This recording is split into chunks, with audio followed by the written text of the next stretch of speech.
அனைவருக்கும் வணக்கம். அதாவது இந்த வீடியோவை நல்லா பாருங்களேன். மிகவும் சுவாரஸ்யமாகவும் அதிர்ச்சியாகவும் இருக்கிறது. 1930 முதல் தற்போது 2025 வரை மக்கள் தங்கள் நேரத்தை எப்படி எங்கெங்கே செலவிட்டார்கள் என்பதில் ஏற்பட்ட நம்ப முடியாத மாற்றத்தை நம்ம இதில் ஒரு ஆய்வு பண்ணியிருக்காங்க.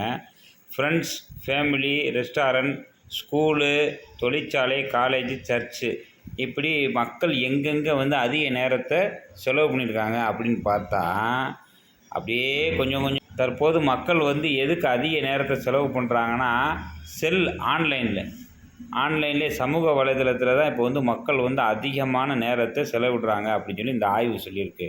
பாருங்கள், எல்லா பொழுதுபோக்கையும் மக்கள் மறந்துட்டாங்க. பள்ளிக்கூடம், ரெஸ்டாரண்ட்டு, ஃபேமிலி, நண்பர்கள், காலேஜு இதெல்லாம் மறந்துட்டு இன்றைக்கி சமூக வலைதளத்தை மூடிட்டாங்கன்னு இந்த ஆய்வு சொல்லுது. பார்ப்போம்.